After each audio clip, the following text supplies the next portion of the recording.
नमस्कार मित्रों, जीआईएस विद्यालय के द्वारा संचालित ऑनलाइन क्लासेज में आप सभी बंधुओं का बहुत बहुत अभिनंदन। मित्रों, आप वैदिक साहित्य पढ़ रहे थे, आप वैदिक साहित्य पढ़ रहे थे, यानी संस्कृत साहित्य का इतिहास। आपने इससे पहले ऋग्वेद का वर्णन पढ़ा, यानी ये जो वेद है प्रारंभ से लेकर अंत तक। लेकिन जैसे जैसे ऋग्वेद, पहले ऋग्वेद अकेला था, उसके 4 भागों में उसका विभाजन कर दिया। ये वो वेद है, ये सभी वेदें मुख्य वेद हैं, जिसका आप कभी कभी ऐसा कहते हैं कि मैं आपका बेसब्री से इंतजार कर रहा हूँ। तो एक गाना भी है कि जिसका मुझे था इंतजार, वो घड़ी आ गई वादा करके ना मुख से मुकर जाना है, वादा करके ना मुख से मुकर जाना है। जिसका मुझे था इंतजार, वो घड़ी आ गई वादा करके ना मुख से मुकर जाना है, वादा करके ना मुख से मुकर जाना है। तो बंधुओं, जिसका आपको इंतजार था उसकी घड़ी अब चल रही है। अब देखिए, अगला जो वेद है उस वेद का नाम है यजुर्वेद। उस वेद का जो नाम है, उस वेद का नाम है यजुर्वेद। क्या नाम है उसका? यजुर्वेद। यजुर शब्द से बना है। यजुर्वेद जो है वो यजुस शब्द से बना है। किस शब्द से बना है? यजुस। और यजुस शब्द का अर्थ है यज्ञ कर्म। यजुस जो शब्द है उस शब्द का अर्थ है यज्ञ कर्णम, अर्थात यज्ञ कर्म। इसमें प्रश्न बना, यज्ञ करने वाले को क्या कहते हैं? ऋत्विज कहते हैं, कर्ता भी कहते हैं। यज्ञ करने वाले पुरोहित कितने थे जिनका वर्णन आपने पहले पढ़ा है? वो 4 थे। होता, उद्गाता, अर्धवायु, यानी ये 4 जो पुरोहित थे, उन पुरोहितों का वर्णन आपने पढ़ा। तो यजुस शब्द से बना है यजुर्वेद जो है, ये यजुस शब्द से बना है और इसमें यज्ञ की विधि विधानों का वर्णन है। यजुर्वेद में यज्ञ के जो नियम है, कानून है, विधि विधान है, उनका वर्णन है। एक ऋषि हुए थे अर्धवायु। अर्धवायु ऋषि के द्वारा इस वेद का संकलन किया गया, इस वेद का नामकरण किया गया, उन्हीं के द्वारा इसकी रूपरेखा तैयार की गई। तो बंधुओं, यजुर्वेद जो है वो यजुस शब्द से बना है, जिसका अर्थ है यज्ञ करना। यज्ञ करने वाले को क्या कहते हैं? ऋत्विज कहते हैं। इस वेद का संकलन किस ऋषि के द्वारा किया गया? अर्धवायु एक ऋषि था, उसके द्वारा किया गया। तो किसके द्वारा? यानी तृतीया लगानी है, अर्धवायुना, अर्धवायु ऋषि के द्वारा इसका संकलन किया। यजुर्वेद जो था इसके 2 भाग, कृष्ण यजुर्वेद और शुक्ल यजुर्वेद। इसके कितने भाग हैं? इसके 2 भाग हैं, कृष्ण यजुर्वेद और शुक्ल यजुर्वेद। अब देखिए मित्रों, ये जो पहला जो नाम था ना इसका, उसका नाम था कृष्ण यजुर्वेद। पहला जो इसका नाम था, इसके दो इसकी जो शाखा थी यजुर्वेद की, वो 2 शाखा है, कृष्ण यजुर्वेद और शुक्ल यजुर्वेद। यजुर्वेद। अगर भाग भी पूछ लेता है मान लीजिए, तो भाग में भी आपको यही लिखना है कृष्ण यजुर्वेद और शुक्ल यजुर्वेद। इसकी पहली एक शाखा थी कृष्ण यजुर्वेद, लेकिन मित्रों शुक्ल यजुर्वेद इसका दूसरा नाम या दूसरी शाखा भी उत्पन्न हो गई। उस शाखा उत्पन्न होने का आप रीजन सुने। रीजन ये था, इस शाखा प्राप्त होने का जो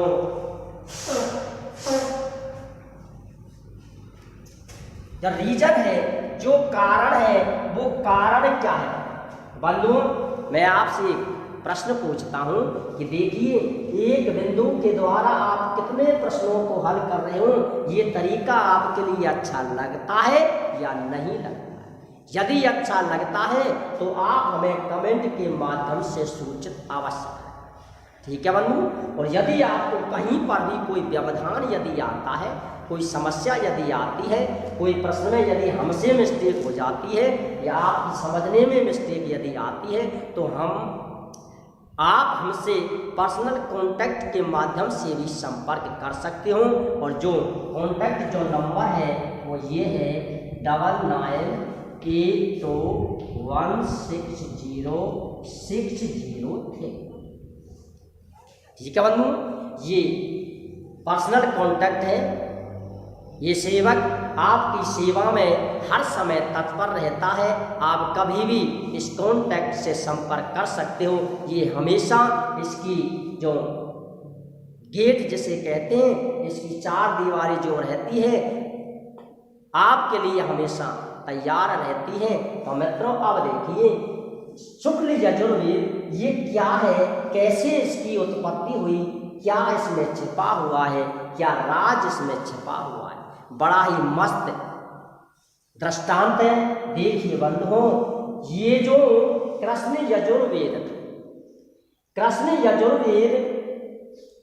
एक ऋषि हुए थे, और उस ऋषि ने, याज्ञवल्क्य नाम के एक ऋषि हुए, उन ऋषियों ने इस वेद को अपने शिष्य के लिए पढ़ा। ठीक, पढ़ा दिया, शिष्य के लिए पढ़ा दिया। गुरु यानी आचार्य जब शिक्षा देता है तो वो निस्वार्थ भाव से देता है। उसके दिमाग में, उसके मस्तिष्क में कोई भेदभाव नहीं होता है, वो समान शिक्षा देता है। ये छात्र के ऊपर निर्भर करता है, ये विद्यार्थी के ऊपर निर्भर करता है कि वो उसे ग्रहण करे या ना करे, करता है या नहीं करता है, अच्छे से करता है या नहीं करता। एक क्लास में 50 बालक होते हैं, 60 बालक भी होते हैं, यानी 40 बालक भी होते हैं, 60 भी होते हैं, 50 भी होते हैं, 70 भी होते हैं। उनमें से 2 बच्चे, यानी एक पहले अंक प्राप्त करता है, पहले नंबर को प्राप्त करता है, दूसरा स्थान प्राप्त करता है, तीसरा स्थान प्राप्त करता है। और उन्हीं 25, 40, 60 बच्चों में से कुछ बच्चे ऐसे भी होते हैं जो फेल भी हो जाते हैं। तो इसमें ये थोड़ी है कि उन बच्चों के लिए ही उन्होंने पर्सनल पढ़ाया हो, उनकी आंखें बंद कर दी हो, उनका मुंह बंद कर दिया हो, उनके कर्ण बंद कर दिए हो, जिससे ना तो वे सुन सकें, ना देख सकें, ना बोल सकें। क्या कभी आपके साथ किसी ने ऐसा किया है? नहीं। ये आप लोग ही इसमें कमी रख जाते हो, जिसका परिणाम आपको भुगतना पड़ता है। उसका दोषारोपण आप किसी पर भी करें, अपने घर वालों पर करें, अपने गुरु वृंदों पर करें या अपने मित्रों पर करें। तो देखिए बंधु, एक समय क्या हुआ, वो आचार्य अपने शिष्य से नाराज हो गए, किसी कारण से गुस्सा हो गए। और इतने गुस्सा हो गए कि उन्होंने कहा, मैंने आपके लिए जो शिक्षा दी है, जो ज्ञान अर्जन कराया है, उस ज्ञान को मुझे वापस दो। तो बंधुओं, ये ज्ञान वापस देना असंभव बात है। हम कैसे दें? लेकिन वैदिक साहित्य का जो जीव था उसमें इतनी क्षमता थी, उतनी सामर्थ्य थी, वो प्रत्येक असंभव कार्य को भी संभव करके दिखला सकते थे। लेकिन आज हमारे बलबूते ये बात नहीं है कि हम इतने बड़े असंभव कार्य को संभव करके दिखा सकें। या तो कहने वाले कह देते हैं लेकिन असंभव है, ये संभव ही नहीं है, ये निश्चित है, इसमें कोई शंका नहीं है, कोई विलंब नहीं। तब बंधुओं, उस शिष्य ने उस ज्ञान को उल्टी के माध्यम से यानी पलटी के माध्यम से मुंह से निकाल दिया, ज्ञान को खाली कर दिया।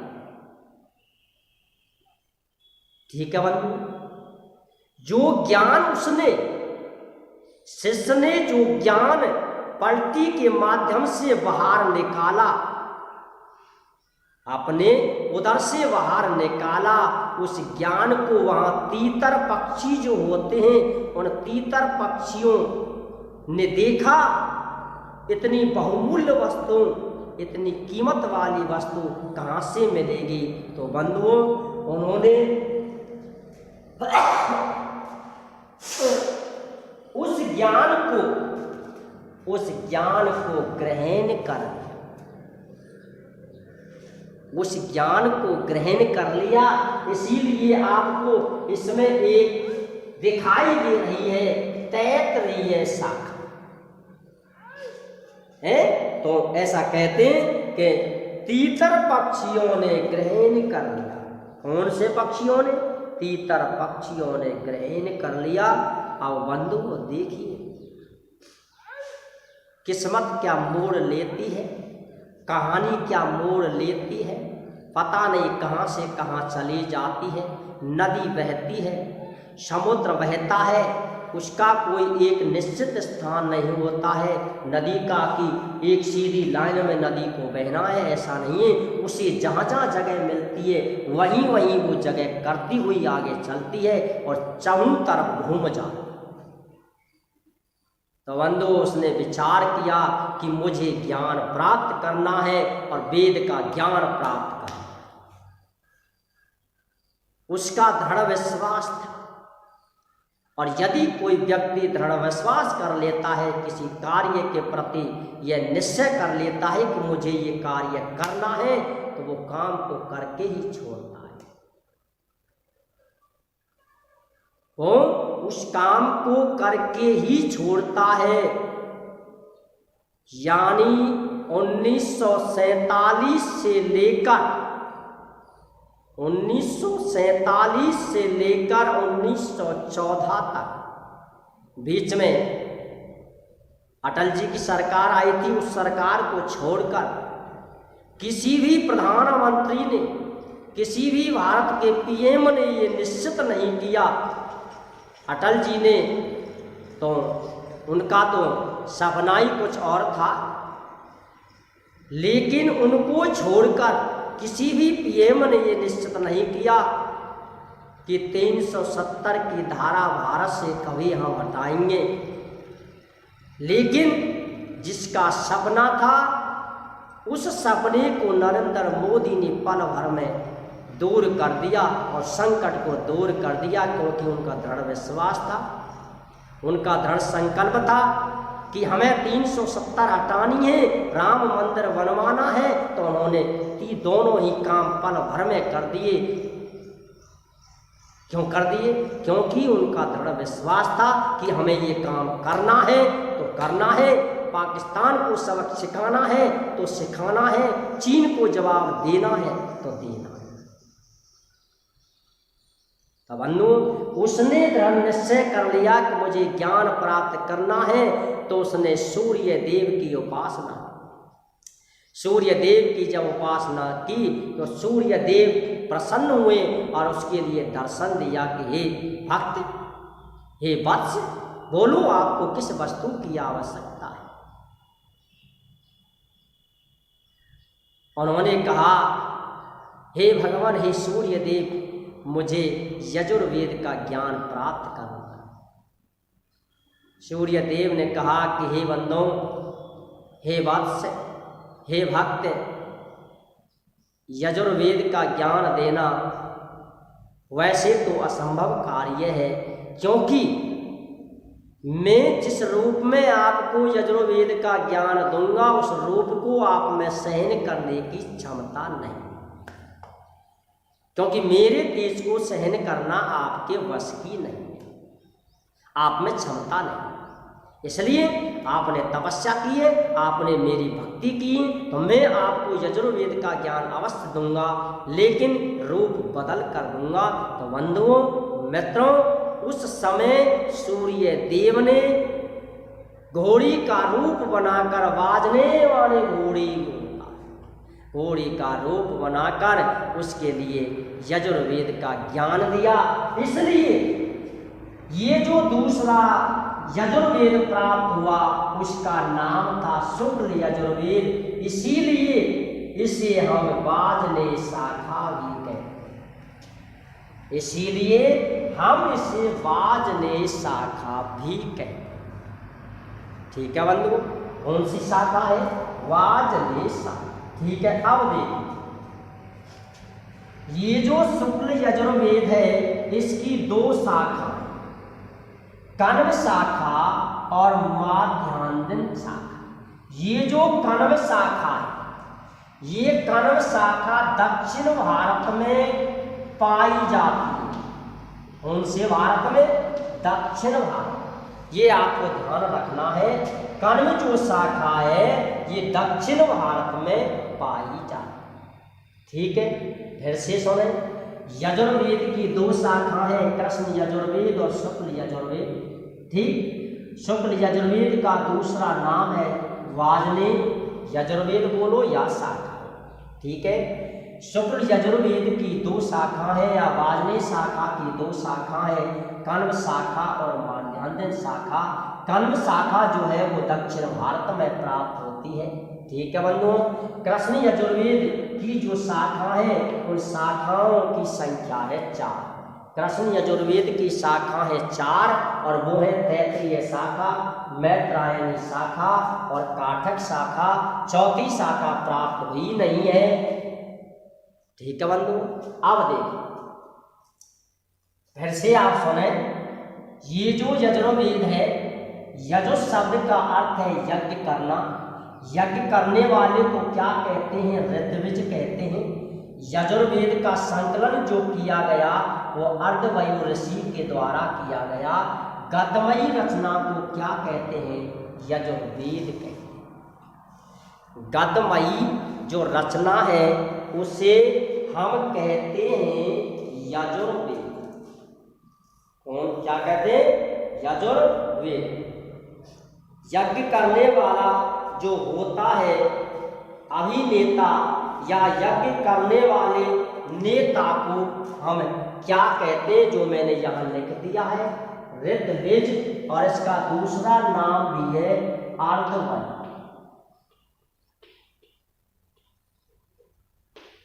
ये यज्ञ करने वाला भी है और ये ऋषि का नाम भी है। तो देखिए, अब इसमें आते हैं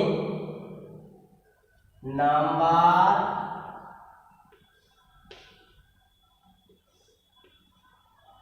10। इससे जो अगले प्रश्न जो बनते हैं,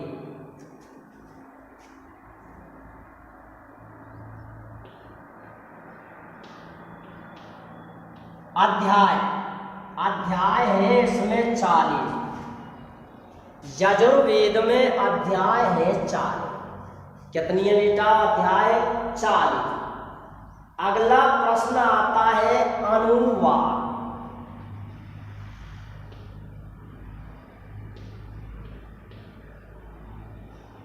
अनुवाद है इसमें 303। अनुवाद कितने हैं? 303। कितने हैं? 303। अब देखिए, अक्षर, शब्द,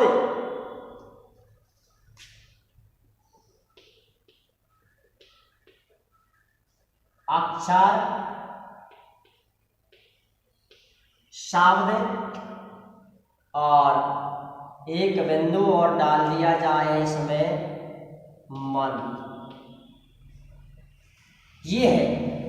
अब देखिए इसमें जो मंत्र है, मंत्र जो है वो है 1975। मंत्र जो इसमें है उन मंत्रों की संख्या है 1975। ठीक। अक्षर जो है, अक्षर जो है, अक्षरों की संख्या है इसमें 1075। अक्षर जो इसमें है और अक्षरों की संख्या है 1075। ठीक है। अब देखिए मंत्र, मंत्र है 1975, अक्षर है 1075। कितने? 1075। अब इसमें जो है शब्द या शब्द जो है उनकी संख्या है 29,625। 29,625। तो इसमें जो अध्याय है, अध्यायों की संख्या है 40, अनुवाक जो है वो है 323। अध्याय है 40, अनुवाक है 330, अक्षर है 88,875। अक्षर जो है, अक्षर जो इसमें है 88,875। 88,875, 875। ठीक है। अक्षर जो है, शब्द जो है 29,625, शब्द जो है 29,625, 88,875 है इसमें अक्षर, और 1075, 1975 जो है, सॉरी ये 1900 जो 75 है वो है इसमें मंत्र। इसमें क्या है? मंत्र। मुख्य जो प्रश्न है वो यही प्रश्न इसके पूछे जाते हैं कि यजुर्वेद में अध्याय कितनी है? 40 और अनुवाक्य है 323। इस प्रकार से ये यजुर्वेद, इस प्रकार से ये जो यजुर्वेद है, इस यजुर्वेद का अध्ययन हमने एक चक्र के माध्यम से, किसके माध्यम से? एक चक्र के माध्यम से हमने इस यजुर्वेद का अध्ययन आपके लिए किया। फिर से इन प्रश्नों को एक बार आप सरसरी नजर से देखें, रटे नहीं। ये मेरा आपसे निवेदन है कि आप किसी भी प्रश्न को रटे नहीं, समझें, उसकी कहानी को समझें, कहानी के आधार पर उन प्रश्नों को हल करें। यजुर्वेद जो है वो यजुस शब्द से बना है। किस शब्द से? यजुस शब्द से। और यजुस शब्द का अर्थ है यज्ञ करना। यज्ञ करने वाले को या उसके नेता को क्या कहते हैं? ऋत्विज या अर्धवायु। अर्धवायु एक ऋषि हुए थे, उन्होंने ही इस वेद का संकलन किया। इस वेद की 2 शाखा थी, कृष्ण यजुर्वेद और शुक्ल यजुर्वेद। शुक्ल यजुर्वेद का जो दूसरा नाम है वो नाम है वाजपेयी शाखा। ये जो कृष्ण यजुर्वेद है उसकी 4 शाखा है, तैत्तिरीय, मैत्रेय यानी काटक, 4थी शाखा प्राप्त नहीं हुई है। और जो शुक्ल यजुर्वेद है उसकी 2 शाखाएं, कण्व शाखा और माध्यान्ह शाखा। कण्व शाखा दक्षिण भारत में पाई जाती है। गद्यमयी रचना को हम यजुर्वेद कहते हैं। गद्यमयी जो रचना है उस रचना को हम यजुर्वेद कहते हैं। इसमें यज्ञ की विधि विधानों का वर्णन है इस वेद में। इस वेद में जो अध्याय है उन अध्यायों की संख्या है 40 और अनुवाक्यों की संख्या है 323। मंत्र और अक्षर जो है, मंत्र और अक्षर जो है, मंत्र है 1975, अक्षर जो है 88,875। ठीक है बंधुओं, शब्द जो है वो है 29,625। इस प्रकार से इस यजुर्वेद का अध्ययन, यजुर्वेद का वर्णन संपूर्ण तरीके से कंप्लीटली आपके सामने हमने पेश कर दिया है। आप इसे सहर्ष किसी भी तरीके से अपने विवेक से आप इन्हें पढ़ें और वीडियो के माध्यम से आप प्रश्नों को हल करें, याद करें, अपने मस्तिष्क में बसाएं, जिससे आपको जो ये संस्कृत साहित्य का जो भय दिखाई दे रहा है वो भय सदा सदा के लिए नष्ट हो जाए। यही है ईश्वर की लीला, यही है भक्ति का नाम। जय श्री राम, जय जय श्री राम, राधे राधे, गुड बाय, नमस्ते।